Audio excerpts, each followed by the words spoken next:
Malam ini adalah malam di mana Jungkook diresmikan sebagai presidir baru C-Group di hadapan seluruh kolega besar, para pemegang saham dan seluruh karyawan yang hadir.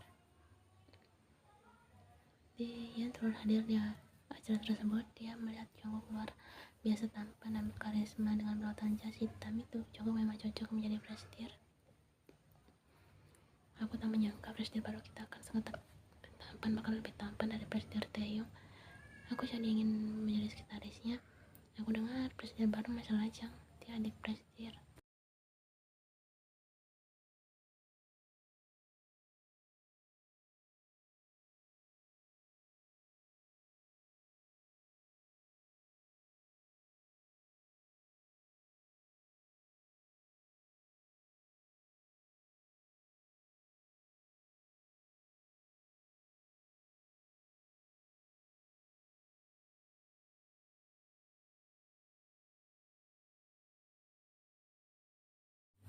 Tepat dari kejauhan, seorang gadis cantik berambut panjang juga menatap Jungkook dengan pandangan kagum dan penuh puja. Gadis itu tersenyum. Mata gadis itu bergerak memperhatikan setiap detik gerakan Jungkook. Bagaimana cara Jungkook bicara, gestur Jungkook yang tidak pernah berubah sejak dulu. Pria itu dingin namun cukup hangat.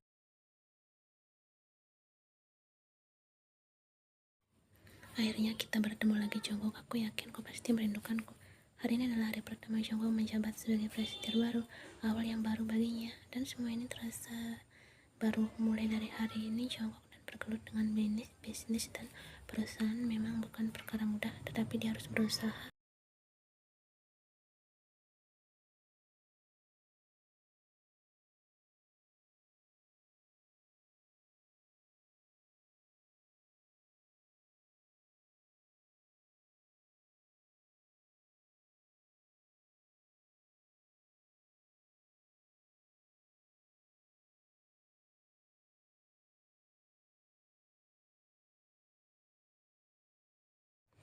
Suara ketukan pintu membuat lamunan Jungkook buyar. Masuk.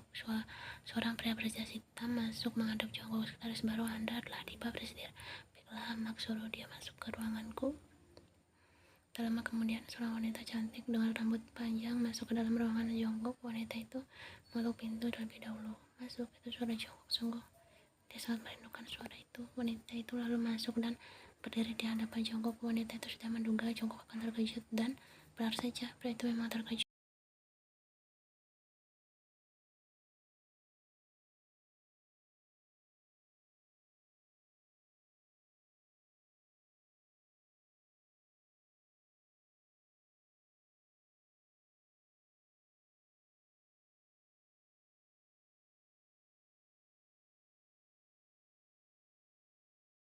Tentu saja aku melamar kerja di sini, Jungkook, dan aku mendapatkan posisi menjadi sekretarismu.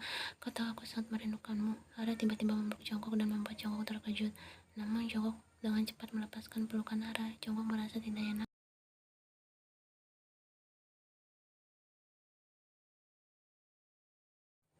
Maaf Jungkook, aku tak bermaksud lancang. Tidak apa-apa, Ara. Kau bisa duduk dulu. Kita bisa mengobrol sebentar.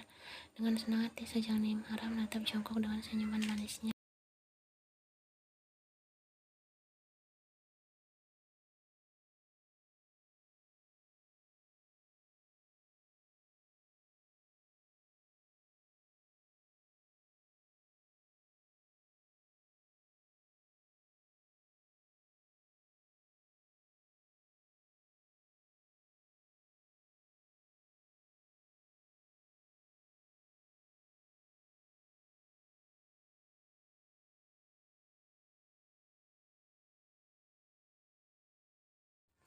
Mulai saat itu, perasaan Jungkook kepada Ara lenyap sampai akhirnya mereka sekarang bertemu lagi, dan Jungkook hanya menganggap Ara sebagai teman. Dia tidak tertarik pada gadis itu. Jungkook mengobrol bersama Ara mengenai perusahaan. Dia akui Ara cukup pintar dan mudah mengerti. Lalu mereka lanjut bicara soal pribadi dan teman semasa sekolah.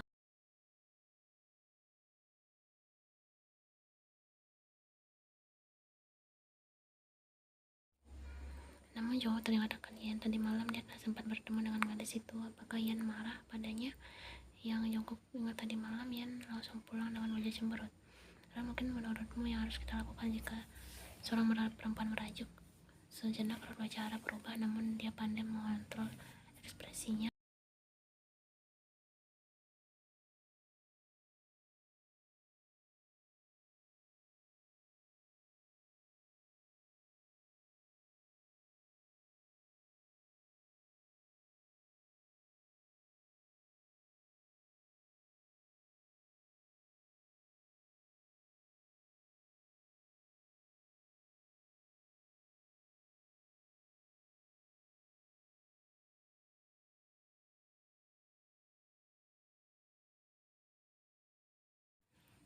Belum tahu, tetapi akan secepatnya aku pasti akan mengundangmu dan semua teman-teman sekolah. Sungguh gadis itu sangat beruntung Jongkok bisa bersanding denganmu. Semoga kau cepat menyusul, Ra. Aku yakin banyak pria di luar sana yang menunggumu.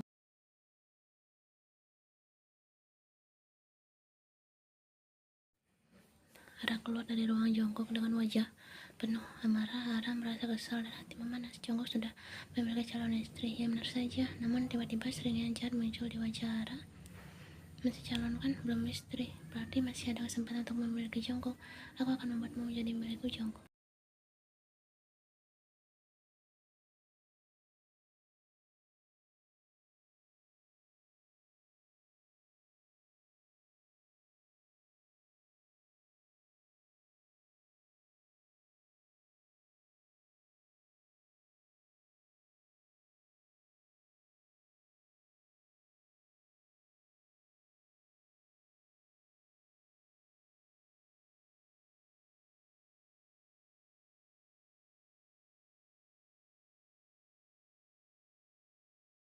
Namun yang didapat sungguh menyakitkan. Taeyong dengan mencampakkannya tanpa perasaan, dan saat itulah Ara sadar bahwa Jongkok yang bersungguh-sungguh padanya. Ara melamar di perusahaan Jongkok dengan susah payah sampai dia berhasil menjadi sekretaris Jongkok. Ara hanya harus berusaha sedikit lagi membuat Jongkok menjadi miliknya. Dan segala macam rencana licik sudah bersarang di dalam otak Ara, hanya tinggal menjalankannya satu persatu.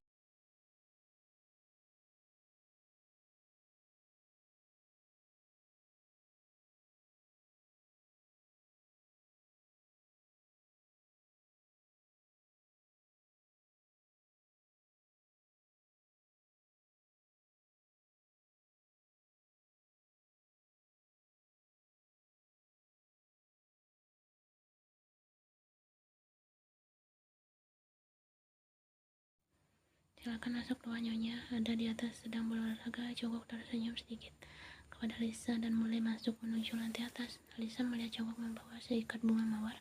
Calon suami majikannya memang sangat romantis. Jongkok naik ke atas dan menemukan Ian sedang berolahraga di atas treadmill dengan kecepatan sedang. Gadis itu terlihat sangat seksi dengan legging ketat. Mereka sempurna. Sepertinya Ian masih tak menyadari keberadaan Jongkok.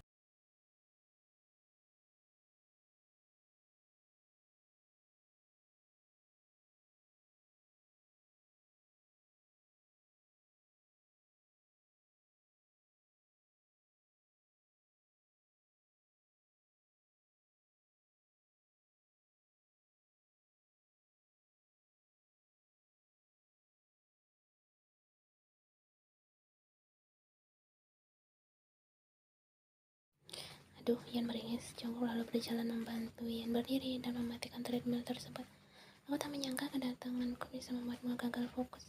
Ian menatap Jongkok dengan kesal. Dia masih kesal dengan kejadian tadi malam. Jongkok mengabaikannya.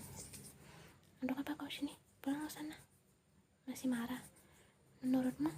Jongkok tersenyum lalu mendekati Ian. Jarak mereka cukup dekat. Namun kali ini Ian tak mampu dirayu.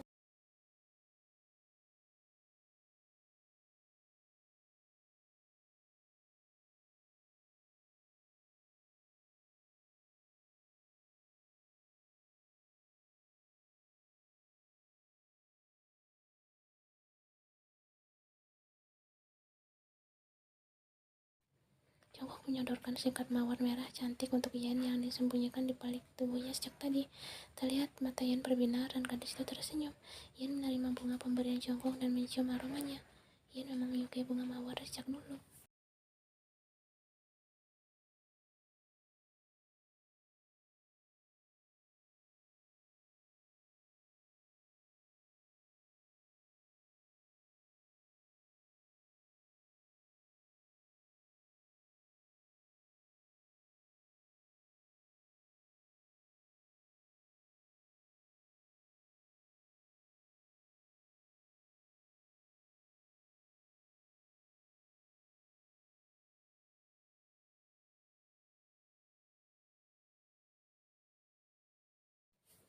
Yan langsung berlari menuju kamar mandi, sedangkan Jongkook tertawa. Jongkook memperhatikan isi kamar Yan. Foto pernikahan dengan Taeyong masih terpajang di sana. Jongkook tahu Yan masih hidup dalam bayang-bayang Taeyong. Bagaimanapun, Taeyong adalah mantan suaminya. Mereka pernah hidup bersama bertahun-tahun, tentu melupakannya membutuhkan proses.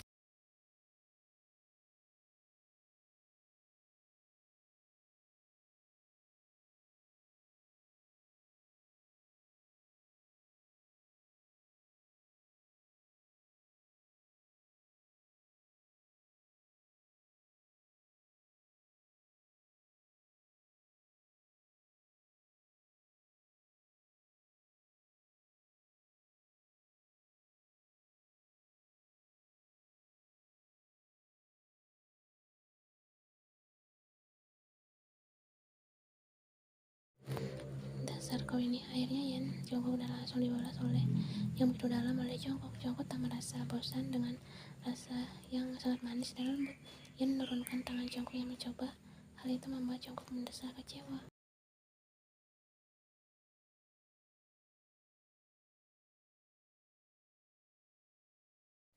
Kita akan melakukannya nanti. Sekarang aku mau masak dulu, oke? Menyebalkan, wajah Jongkook merajuk, terlihat seperti seorang anak kecil. Yan tak peduli, dia turun ke bawah untuk memasak. Kali ini Yan akan memasak sendiri. Lisa sudah pergi bersama tadi karena Yan memang menyuruh gadis itu pergi agar dia bisa leluasa bersama Jongkook.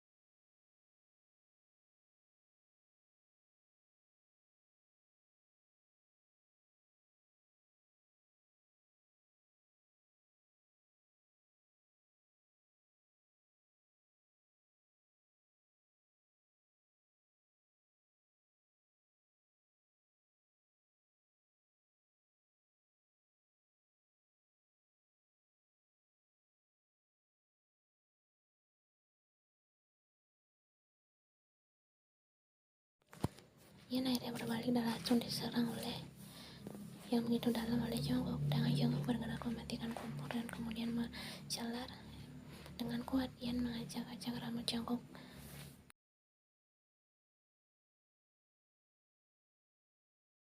Yan melekatkan kedua kakinya di pinggang Jongkook. Di kamar saja lebih leluasa, bisik Yan di telinga Jongkook.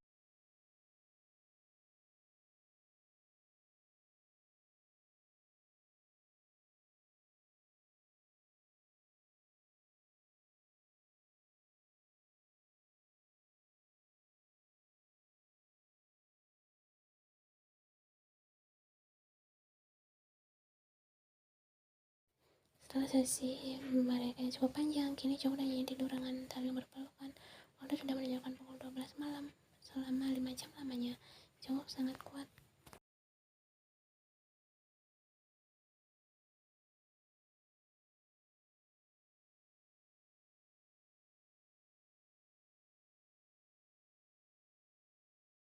Di tengah cahaya temaram, Yan dapat melihat betapa tampannya Jongkook.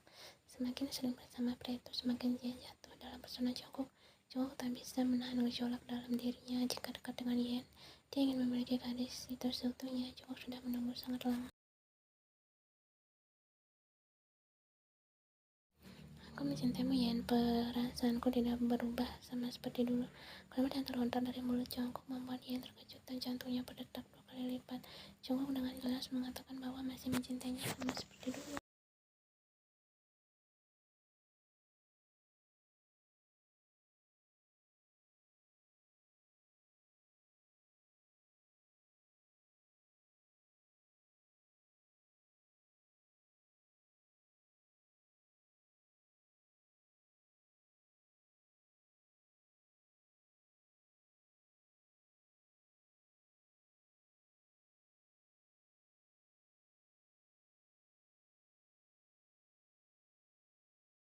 Ucapan Jongkook terputus saat dia merasakan sepasang tangan pemeluk punggungnya dari belakang. Tentu saja itu Yan. Jongkook juga dapat mendengar suara isakan Yan. Tidak, Jongkook, jangan pergi, jangan tinggalkan aku. Untuk apa aku berada di sini jika kita tidak bisa bersama? Kau tahu kan, kembali hanya untukmu, bukan yang lain. Yan menangis dan semakin terisak. Dia memeluk punggung Jongkook dengan kuat. Sungguh, Yan tak ingin kehilangan Jongkook. Jongkook telah menempuh perjuangan yang sangat panjang. Sebenarnya sudah sejak dulu Jongkook menggetarkan hati Yan. Sepertinya tidak ada yang perlu ditunda lagi. Yan menyadari bahwa hatinya sudah berpindah tempat sekarang.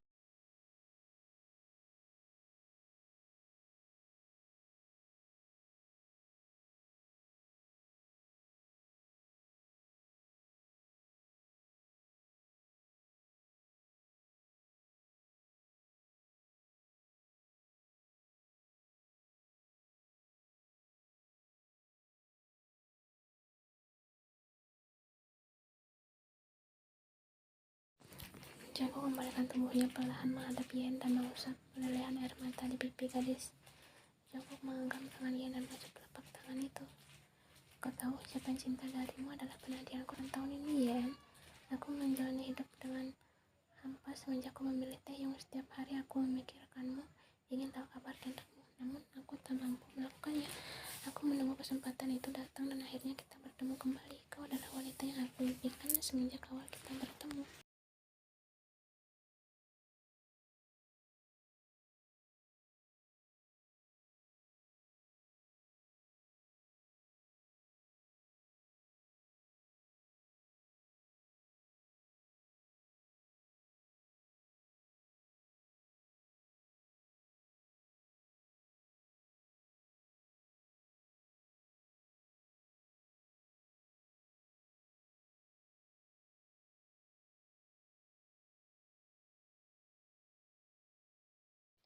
Mereka saling bertatapan dan tersenyum. Joko langsung memeluk Yen dengan erat. Joko merasa lega, penantian panjangnya semua tak sia-sia.